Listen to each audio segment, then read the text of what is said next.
ഇനി അടുത്തതായിട്ട് ഏറ്റവും ഞാൻ ആന്റിസിപ്പേറ്റ് ചെയ്തിരിക്കുന്ന ഒരു സിനിമ ഞാൻ ഹിന്ദിയിൽ ചെയ്തൊരു പടമാണ്. ഞാൻ ഫുൾ ത്രൂ ഔട്ട് ഹിന്ദിയിൽ ലീഡായിട്ട് ഒരു പടം ചെയ്ത് വെച്ചിരുന്നു ബിഗ് ബോസിൽ പോകുന്നതിന് മുമ്പ്. അതൊരു ഇന്റർനാഷണൽ ഫിലിം ഫെസ്റ്റിവലിലേക്ക് അയക്കാൻ വേണ്ടി ഞങ്ങൾ ചെയ്തൊരു സിനിമയാണ്. മറാഠി ക്യാരക്ടറാണ് ഞാൻ ചെയ്തിട്ടുള്ളത്. അതാണ് ഇനിയിപ്പോൾ ഏറ്റവും കൂടുതൽ പ്രതീക്ഷയോടെ ഞാൻ കാത്തിരിക്കുന്ന സിനിമ. കാരണം ഞാൻ ഒരുപാട് സ്ട്രഗിൾ ചെയ്ത് അഭിനയിച്ചൊരു സിനിമയാണ്. എന്റെ അഭിനയത്തിന്റെ ട്രാൻസിഷൻ വന്നൊരു സിനിമ എന്ന് വേണമെങ്കിൽ പറയാൻ പറ്റും. അപ്പോൾ അതാണ് ഏറ്റവും ഇമ്പോർട്ടന്റ് ആയിട്ടുള്ള സിനിമ. അത് ഏതെങ്കിലും OTT പ്ലാറ്റ്ഫോമിൽ അധികം വൈകാതെ വരും.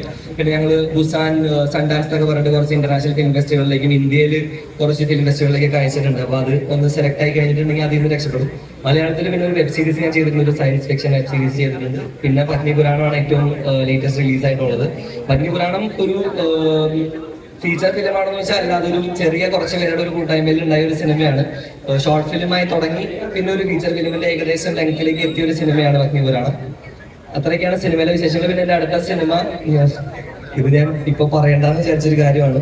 എൻ്റെ അടുത്ത സിനിമ ഈ വരുന്ന 16-ാം തീയതി സ്റ്റാർട്ട് ചെയ്യും. ഞാൻ ഹീറോ ആയിട്ടല്ല, പക്ഷെ ഒരു നല്ല പ്രൊഡക്ഷനിലുള്ള നല്ലൊരു സിനിമയാണ്. നല്ലൊരു ക്യാമിയോ ക്യാരക്ടറായിട്ടാണ് വരുന്നത്. So that is the next project. പിന്നെ എൻ്റെ ലീഡായിട്ടുള്ള സിനിമകളുടെ ഡിസ്കഷൻസ് നടക്കുന്നുണ്ട്. അധികം വൈകാതെ ദൈവം സഹായം ചെയ്തിട്ടുണ്ടെങ്കിൽ ഈശ്വരന്റെ അനുഗ്രഹത്തിൽ നടക്കുന്ന പ്രതീക്ഷിക്കുന്നു.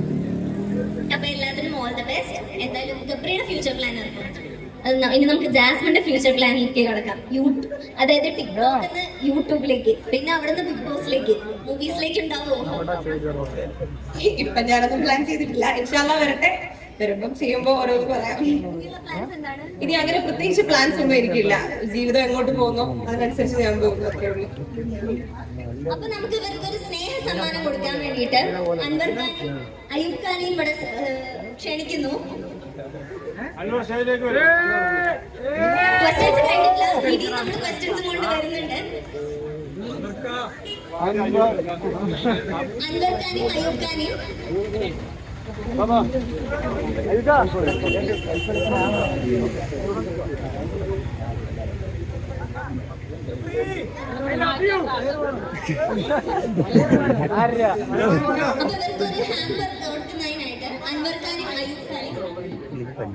സ്കൈഫോണിന്റെ ഹാമ്പർ നൽകുന്നതിനായി സ്കൈഫോണിന്റെ 7 ബ്രാൻഡിന്റെ ഹാമ്പർ നൽകുന്നതിന് വേണ്ടിയിട്ട് ഞാൻ അൻവർ ഖാനെ ക്ഷണിക്കുന്നു. Give them a big round of applause, guys. ഇത്രയും സൈലന്റ് ഓഡിയൻസ് ആണല്ലേ.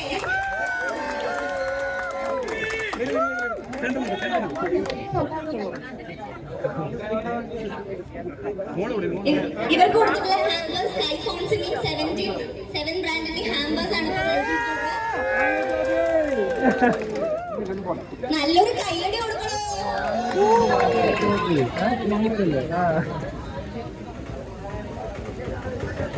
സ്റ്റേജിൽ കയറണോ?